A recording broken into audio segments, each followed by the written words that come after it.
2 more to go. We're in uppers today, helmets tomorrow. Kind of polishing some things. Trying to stay as healthy as we can as we go into Friday. Everybody is necessary. Done a good job thus far. So we'll be a little bit shorter version today, tomorrow, and then we'll get after it in a 4-quarter setting on Friday. So not looking too far ahead, but planning so we're ready when we get there. But we got 2 more days to go. So we're on 12 now, 13 tomorrow, and then finish it with 14 on Friday. What are you looking to see in this game from your guys? Excitement, energy, plays made on both sides. As a head coach, you're right in the middle. You root for stops, and all of a sudden, then you're leaning on the offensive side. Getting more plays, and then you're rooting for explosive plays, and you want more stops, and so it's a little bit back and forth, and that's where the best teams are. They're back and forth where you're making it difficult at times. Situational football. We'll get to more of that in the fall with all of our guys, but just energy, just finish, and at the end of the day, just staying with the momentum we built through 12. Yeah, I'm always interested from the coaching perspective because spring ball is obviously different than fall leading into the season. How important is it right now for guys to, I guess, make a statement to you and the coaching staff heading into the fall? Well, I think spring is a time to get back to the basics, do basics better, more consistently, number one. What I think spring does, it allows the younger guys to compete in a non-scout team setting, coming off of fall if they're a first fall guy or they redshirt in the fall, because there are no scout teams in spring. You get to see college football players versus college football players. It's not scout team players versus travel players or suitable players. So developing some of that competition is good. Getting an idea, not but an idea of the 2 deep plus some others is big because next time we get to do this is in August. And so workouts are important, obviously, whether it's in the weight room or on the field with player run practices. But at the end of the day, it's the film is a resume. And we want to see the carryover from the weight room onto the field and then from spring into fall. And so it's a big deal to find out the guys that we think can help us in what capacity going into fall, and then those guys to solidify it once we get into fall. You mentioned the energy, and Tuna did as well. What are expectations for these guys as far as the energy that they bring to spring specifically? Yeah, I try to stay away from expectations. I think it's standards. I think expectations are things kind of like goals where you set out to achieve. Standards are you're not going to deviate from. So the standards are to be as good as you can be in the 14 practices that we have. To do that, you got to be able to practice. Some of our guys have been banged up and some of them able to get back, some of them not able to get back, and depth charts are set based on who can play. And so with a missed opportunity by some or one might develop an opportunity for another. And so seizing those opportunities are huge. And so we've had a lot of opportunities. We've done a really, really good job outside of Monday for a better part of spring. Energy from the start to the end of practice. The weather, we were kind of the way the weather was on Monday, where it was kind of not great early on. That's the way we kind of played, and then we got better as the practice ended, which the weather got better as the practice ended as well.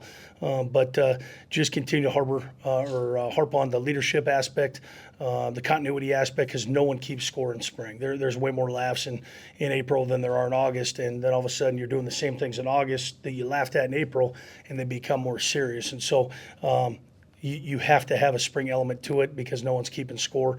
But at the same time, we're doing everything for a reason, and we're trying to get as much out of spring as we can in the time we have with our guys, and our guys have done a great job up to this point. Not to get too far ahead of anything, but as spring winds down, what does your focus kind of shift to as far as maybe your biggest concern for this team before fall? Well, I think any college coach up until Sunday night is who are the guys that are going to be you can count on come May 1. It make no bones about it. The transfer portal is alive and well, or alive, maybe not so well. April 30th is a cutoff. So getting to that point where we kind of butt up to April 30th a little bit to find out who our guys are as we head into what we call our summer training, which is really the end of our spring quarter because we're a quarter system school. So find out who those guys are and then who and what holes do we need to fill in the next month or month and a half as we head into our true peer summer lifting, which is mid to late June. So that's first and foremost finishing up the spring with the guys we have, and then after that finding out who we have after we finish spring to then find what holes we need to kind of putty up with the guys available in the portal. And some guys have really stood out this spring. We've had some walk-ons make a name for themselves a little bit that weren't part of our program last fall, that give themselves a chance to get into camp in August and or September. That's why we do what we do. Surprises, we like to be good surprises, not bad surprises. And we've had a few of those this spring, but we'll let the dust settle on Sunday, get to Monday, and start our next phase of lifting on Tuesday. We'll exit meet with the players and see what that is. And as you know, life as a coach, it never stops. So we're on to recruiting in May with a class of 2024. So days don't get longer. I wish they were at times, but it's the way it is, and it's the profession we chose and the game we get to coach. And so we'll briefly take a look back and see where we need to go with the holes that we may have. Coach, with spring games, there's always like different types Mm-hmm. of scoring and all that. Brian was filling me on your guys'. What's that like for the competition-wise for the guys in the locker room? Well, I think it's good. It's going to take a different route this time around because we're a little thin at some positions, and we knew that probably going into spring that it wasn't going to be a red-white. It's going to be an O versus D. First time since 2017 that we haven't been able to draft, the red team and the white team. But that's just where our numbers set out to be. So defense will start with a lead. We'll have the rules and kind of protocols as we head into Friday, but it's the offense's job to catch up. And so we'll have some special teams stuff without true 11 on 11 to be able to get some field position pieces, and the kickers will be involved. Everybody will be involved in some capacity, but we'll start out the game 26-0 defense, and we'll go from there. When you talk to the players and stuff, is there like bragging rights on the line here for these guys? There is. I mean, it's hard because the bragging rights were the same practice one because it was OD. When you get to shake the teams up and all of a sudden it's red-white, usually the last week has a mind of its own sometimes, but it's just not. It just doesn't allow us with our numbers to be able to do that, unfortunately, this year. So, we'll get a helmet practice in tomorrow, and then they'll be on stage on Friday night. First time we've done a spring game in forever, maybe ever here on Friday night. Hopefully it gets dark enough to be able to turn the lights on late.